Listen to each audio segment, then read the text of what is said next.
کہ خواب جو ہے وہ ٹیکنیکلی چونکہ اس کے پیچھے انٹرپریٹیشن کی ریکوائرمنٹ ہے، اس کا مطلب ہے کہ جیسا جو کچھ آپ نے دیکھا وہ ویسا ہی کچھ نہیں. تعبیر جو ہے اس کی وہ قرآن سے بھی اور حدیث سے بھی ثابت ہے کہ جو کچھ آپ نے دیکھ لیا ویسے نہیں. اور ظاہر ہے اس کا مطلب ہے کہ وہ کسی اور لینگویج میں آپ سے بات کی جاتی.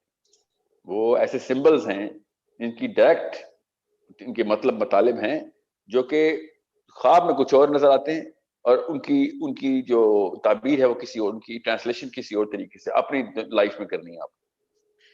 سو اگر آپ نے خواب میں کوئی جانور دیکھ لیا اور آپ پہ حملہ کر رہا ہے تو اس کا باقاعدہ مطلب ہونا ضروری ہے. اب میں نے چونکہ مولانا سیری کو بہت پڑھا ہے اس لیے مجھے ایک اینگل نظر آیا ان کا، اور میں اسے آپ کو اینگل ہی بتاؤں گا. تو آپ کو پتہ ہونا چاہیے کہ کس طریقے سے اس لینگویج کو دیکھنا ہے. ایک مولانا سینی کے پاس ایک شخص آیا اور اس نے کہا کہ میں نے خواب میں دیکھا ہے کہ میں اذان دے رہا ہوں. تو مولانا سینی نے اس کو کہا کہ آپ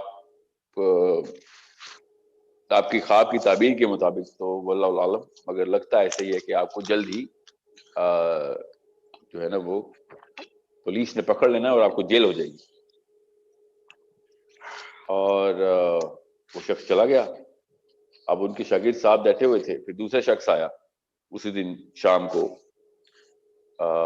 ایک اور شخص نے آ کے اپنا خواب سنایا. اس نے کہا کہ میں نے خواب میں دیکھا ہے مولانا کہ میں اذان دے رہا ہوں.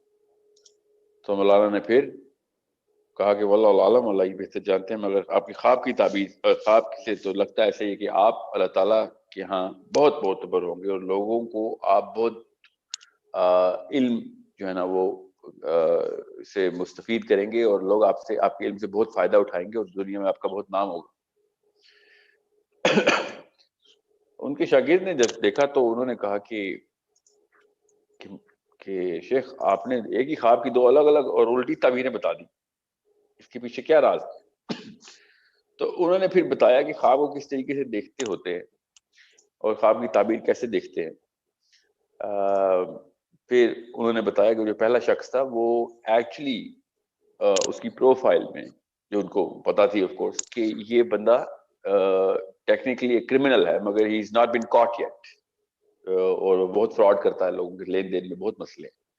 اور جو دوسرا بندہ تھا وہ ایک زاہد ہے اور اللہ تعالیٰ کا جو دین ہے پھیلانے کی بہت کوشش کرتا ہے اور بہت علم رکھتا ہے. جو اذان کا مطلب ہے نا، اذان کا مطلب ہے کہ آپ نے اب جو کچھ ہے وہ آپ لوگوں کو نظر آنا شروع ہو جائے گا آپ کے بارے میں. You will be publicly announced. This is what the meaning is. So wherever you are, you will be announced and people will get to see and hear you or whatever you are made out of. And that's why I told them کہ اذان is just an instrument جو خواب میں آیا ہے. بالکل اسی طریقے سے میں اب زیادہ خواب تو نہیں سناؤں گا آپ کو، مگر یہ دونوں الگ الگ خواب سنانا اس لیے ضروری ہے کہ آپ کو پتہ چل جائے اس کی ٹرانسلیشن کس اینگل سے کرنی ہوتی ہے اور یہ کتنا بڑا انسٹرومنٹ ہے اور مسلمانوں نے اس کو کتنا ڈی ویلیو کیا. مطلب ہم فزکس کیمسٹری پڑھ لیتے ہیں مگر ہم یہ نہیں دیکھتے کہ اسلام میں کون کون سے سبجیکٹس ہیں جو کہ بہت ضروری ہیں کہ ہماری آخرت جو ہے اس کے اوپر اور دنیا بھی اس کے اوپر جو ہے نا وہ پیمنٹ کس طریقے سے اللہ تعالیٰ خود ہمیں گائیڈنس دے رہے ہیں اور ہمیں بتا رہے ہیں کہ راستہ کیا ہے، اس کو پیو کیا جا رہا ہے.